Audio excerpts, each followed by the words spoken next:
ബാൻഡായി guys, ബാൻഡായി. Instagram, Facebook, WhatsApp, അതുപോലെ Twitter, X എന്നൊക്കെ പറയുന്ന പ്ലാറ്റ്ഫോംസ്, അതുപോലെ 26 പ്ലാറ്റ്ഫോംസ്, സോഷ്യൽ മീഡിയ പ്ലാറ്റ്ഫോംസ് ആണ് ബാൻഡ് ആയിട്ടുള്ളത്. എവിടെ നല്ലത്, നമ്മുടെ ഇന്ത്യയുടെ തൊട്ടടുത്തുള്ള നേപ്പാൾ എന്ന് പറയുന്ന രാജ്യത്താണ് ഇത് ബാൻഡ് ആയിട്ടുള്ളത്. എന്ന് വെച്ചാൽ ഇപ്പോഴത്തെ സിനാരിയോ അനുസരിച്ച് വളരെ ക്രൂഷ്യൽ ആയിട്ടുള്ള സിറ്റുവേഷൻ ആണ്. എന്ന് വെച്ചാൽ അമേരിക്കയായിട്ട് കുറച്ചൊന്ന് പ്രോബ്ലത്തിലാണ് ഇന്ത്യ. അതുപോലെ തന്നെ ചൈനയുമായിട്ട് കുറച്ചൊന്ന് അടുത്തിട്ടുണ്ട്. ഇപ്പം എന്താ സിറ്റുവേഷൻ എന്ന് വെച്ചാൽ ഇപ്പോൾ ടിക്ടോക്ക് ചിലപ്പോൾ തിരിച്ചു വരുമോ എന്നുള്ളതും ഡൗട്ടാണ്. ചിലപ്പോൾ തിരിച്ചു വരാൻ സാധ്യതയുണ്ട്. അതിന് ഏറ്റവും വലിയ അടിയാകുന്നത് ഈ പറയുന്ന ഇൻസ്റ്റഗ്രാമിനാണ് നല്ലൊരു അടിയാകുക.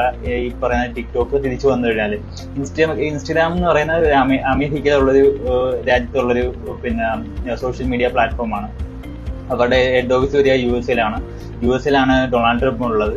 അപ്പൊ ഇങ്ങനെയുള്ള കുറെ കാര്യങ്ങൾ കണക്ട് ചെയ്ത് നോക്കുമ്പോൾ നമ്മുടെ ഇവിടെയും ബാൻഡ് ആവാനുള്ള സാധ്യത ഉണ്ടോ എന്നുള്ളതും സംശയമാണ്. യു എസ് എയിലെ ഡൊണാൾഡ് ട്രംപുമായിട്ടുള്ള ഇഷ്യൂ നിങ്ങൾക്ക് അറിയാമല്ലോ. പ്രസിഡന്റ് ആയിട്ടുള്ള ഡൊണാൾഡ് ട്രംപ് അധിക നികുതിയാണ് നമുക്ക് ചുമത്തിയിട്ടുള്ളത്. അതുകൊണ്ട് തന്നെ 50%. അതുകൊണ്ട് തന്നെ നമുക്ക് കൊടുക്കാൻ പറ്റുന്ന 8ന്റെ പണി എന്ന് പറയുന്നത് ഇതുപോലെയുള്ള സോഷ്യൽ മീഡിയ പ്ലാറ്റ്ഫോംസ് ബാൻ ചെയ്യുക എന്നുള്ളതാണ്. അപ്പം എല്ലാവരും ഒന്ന് ജാഗരൂകരായിരിക്കുക. മെയിനായിട്ട് ഈ സോഷ്യൽ മീഡിയ ഇൻഫ്ലുവൻസേഴ്സ് ആയിട്ടുള്ള ആൾക്കാർ, അവര് ഈ ഒരു എമൗണ്ട് ഡിപ്പെൻഡ് ചെയ്തിട്ടായിരിക്കും അവര് ജീവിതം മുന്നോട്ട് കൊണ്ടുപോകുന്നത്. കുറെ അധികം ആൾക്കാർ ഇതിൽ തന്നെ ബിസിനസ് ചെയ്യുന്ന ആൾക്കാരുണ്ടാവും, റവന്യൂ ജനറേറ്റ് ചെയ്യുന്ന ആൾക്കാരുണ്ടാവും. അപ്പം മാക്സിമം അവരിലോട്ടൊക്കെ ഷെയർ ചെയ്ത് കൊടുക്കാൻ. ഇപ്പം നിങ്ങളുടെ കമന്റും കൂടെ ജസ്റ്റ് ഇടുക, എന്തായിരിക്കും ഇനി സംഭവിക്കാൻ വേണ്ടി പോകുന്നതെന്ന്.